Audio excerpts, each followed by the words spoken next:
Students, बेटा today my topic is fundamental rights. आज हम इस वीडियो के माध्यम से आपको फंडामेंटल राइट्स के बारे में बताएंगे कि फंडामेंटल राइट्स क्या है और किस तरह यह भारतीय संविधान में लागू किए गए और पहले ये कितने प्रकार के थे और अब एट प्रेजेंट टाइम यह कितने प्रकार के हैं और किस सिचुएशन में इनको कुछ समय के लिए सस्पेंड किया जा सकता है। तो बेटा सबसे पहले हम बात करते हैं what is the meaning of fundamental rights. मौलिक अधिकार से आप क्या समझते हो? बेटा मौलिक अधिकार वो अधिकार हैं जो व्यक्ति का सामाजिक, राजनीतिक और आर्थिक विकास करने में सहायक होते हैं। संविधान ने ये अधिकार प्रत्येक भारतीय को बिना किसी के भेदभाव के प्रदान किए हैं और संविधान के पार्ट 3 में इनको एक्सप्लेन किया गया है। आर्टिकल 12 से लेकर 35 तक इनको एक्सप्लेन किया गया है। सबसे पहले फंडामेंटल राइट्स की डिमांड करने वाले जो भारतीय नेता थे वो थे बेटा बाल गंगाधर तिलक और हमने इनको अपने संविधान में अमेरिका के संविधान से इनको उठाया है, यानी कि मौलिक अधिकार हमने जिस देश से लिए हैं वो है अमेरिका। पहले जो मौलिक अधिकार थे जो संविधान ने हमें प्रदान किए वो 7 प्रकार के थे, लेकिन बेटा at present time right to property, at present time right to property, इस फंडामेंटल राइट्स को कॉन्स्टिट्यूशन से क्या कर दिया है, फिनिश कर दिया है। अब यह फंडामेंटल राइट्स नहीं है बल्कि एक कानूनी अधिकार है और इसको जो समाप्त किया गया था 44 अमेंडमेंट में। जब संविधान में 44वां संशोधन किया था 1978 में 44 अमेंडमेंट के तहत राइट टू प्रॉपर्टी को क्या कर दिया गया बेटा, समाप्त कर दिया।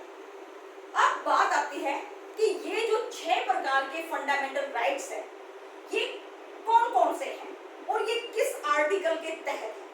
तो सबसे पहला जो हमारा फंडामेंटल राइट्स है वो क्या है बेटा, right to equality, article 14 to 18। सबसे पहला जो हमारा मौलिक अधिकार है वो है समानता का अधिकार। समानता का अधिकार संविधान के अनुच्छेद 14 से 18 तक इसको क्या किया गया है, एक्सप्लेन किया गया है कि कानून की नजर में सभी व्यक्ति क्या है, इक्वल है। कानून सभी को समानता का अधिकार देता है। आप समानता के मामले में दूसरों के क्या है, इक्वल है। आपसे किसी प्रकार का कोई भी जाति, धर्म, भाषा के आधार पर, किसी भी आधार पर कोई भेदभाव नहीं किया जाएगा। तो बेटा राइट टू इक्वलिटी से क्या होता है, इंसान इससे अपना व्यक्तिगत विकास करता है, उसके दिमाग में समानता की भावना बैठी हुई है कि ये अधिकार हमें संविधान ने प्रोवाइड किया है। दूसरा जो फंडामेंटल राइट्स है बेटा वो है राइट टू फ्रीडम, स्वतंत्रता का अधिकार। स्वतंत्रता का जो अधिकार है वो आर्टिकल 19 से लेकर 22 तक इसको एक्सप्लेन किया गया है। संविधान ने जो दूसरा अधिकार दिया है वो है स्वतंत्रता का अधिकार कि आप अपने किस मामले में पूरी तरह स्वतंत्र हैं, बोलने में है, घूमने फिरने में है, विचार व्यक्त करने में है, संघ बनाने में है, पॉलिटिकल पार्टीज बनाने में पूरी तरह स्वतंत्र है, किसी पॉलिटिकल पार्टी की अच्छाई करने में स्वतंत्र है। अगर सरकार अच्छे ढंग से कार्य नहीं कर रही है तो उसकी आप बुराई भी कर सकते हो। आपको कहीं भी समुदाय बनाने का अधिकार है, वोट देने का अधिकार है, विचार व्यक्त करने का अधिकार है, विचारों का आदान प्रदान है। तो ये सब अधिकार हमें किसके तहत मिले हुए हैं, राइट टू फ्रीडम के तहत। तीसरा जो हमारा फंडामेंटल राइट्स है बेटा वो क्या है, right against exploitation, right against exploitation, शोषण के विरुद्ध अधिकार। ये किस आर्टिकल के तहत है बेटा, यह 23 से लेकर 24 अनुच्छेद के अकॉर्डिंग है, यानी कि शोषण के विरुद्ध प्रत्येक व्यक्ति को क्या है, अधिकार कौन लेगा। अगर 14 साल तक के बच्चे को किसी कारखाने में या कहीं और काम पर लगाया जा सकता है, तो उसके मालिक को क्या हो सकती है, सजा हो सकती है। और इसी तरह अगर हमारा कोई शारीरिक या मानसिक शोषण करता है तो हम उसके खिलाफ आवाज उठा सकते हैं। अगला जो हमारा अधिकार है बेटा वो क्या है, right to freedom of religion, article 25 से लेकर 28, यानी कि धर्म का अधिकार है। धर्म का जो हमें अधिकार है अनुच्छेद 25 से लेकर 28 तक, कि धर्म के मामले में हम सब भारतीय क्या है, आजाद है। धर्म के मामले में स्टेट सरकार या सेंट्रल सरकार या स्टेट या सेंटर हमारे साथ क्या नहीं कर सकता, इंटरफेयर नहीं कर सकता। हम किसी भी धर्म में पूजा कर सकते हैं, किसी भी धर्म को मान सकते हैं, किसी भी धर्म के बारे में अपने विचार रख सकते हैं, यानी कि धार्मिक मामलों में हम पूरी तरह से क्या है, स्वतंत्र हैं। और इस तरह का अधिकार हमें किसने दिया है, कॉन्स्टिट्यूशन ने दिया है।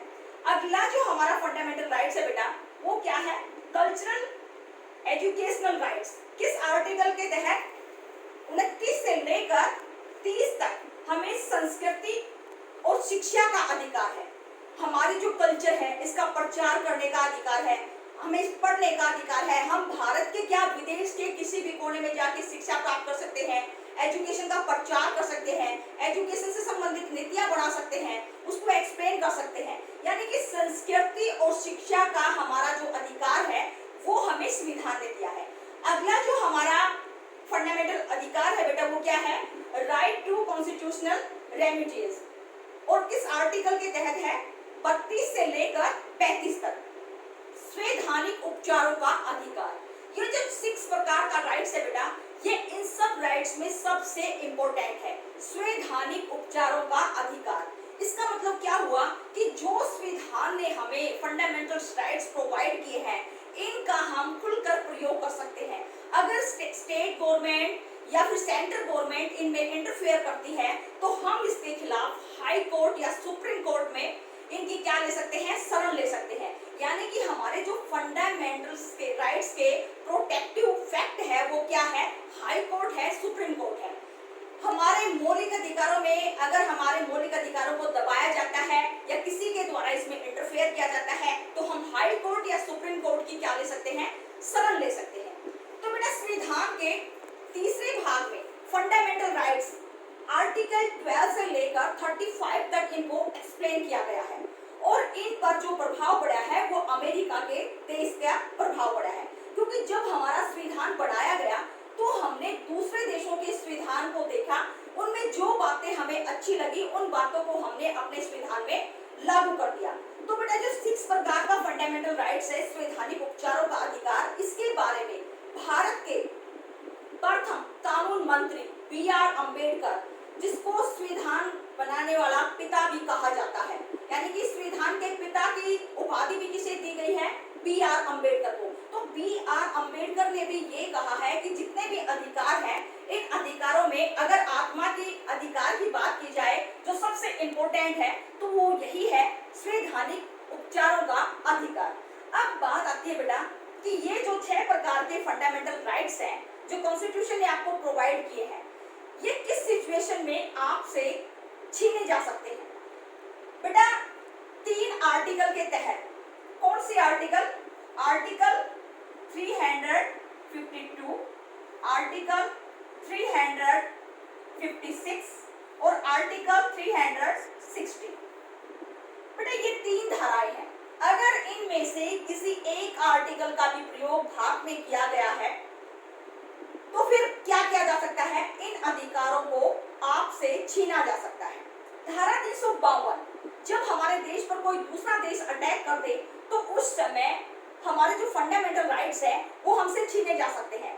जैसे 1962 में जब चाइना ने हम पर आक्रमण किया था तो ये फंडामेंटल राइट्स कुछ समय के लिए सस्पेंड कर दिए गए थे और देश का शासन डायरेक्ट किसके हाथ में आ गया था, प्रेसिडेंट के हाथ में आ गया था। इसी तरह जो आर्टिकल 356 है ये कब होती है, संवैधानिक व्यवस्था फेल हो जाने पर। तो बेटा देश में संवैधानिक व्यवस्था जो धारा लगाई गई है वो 100 से अधिक बार भारत में इसका प्रयोग किया गया है, यानी कि धारा 356 का प्रयोग 100 से अधिक बार भारत में किया गया है। और उस टाइम भी हमारे फंडामेंटल राइट्स कुछ समय के लिए सस्पेंड कर दिए जाते हैं।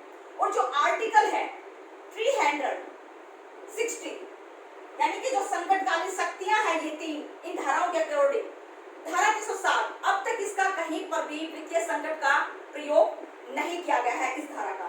तो ये तीन धाराएं हैं जिनके अंतर्गत हमारे फंडामेंटल राइट्स हमसे छीन लिए जाते हैं और देश का शासन सारा राष्ट्रपति के हाथ में आ जाता है।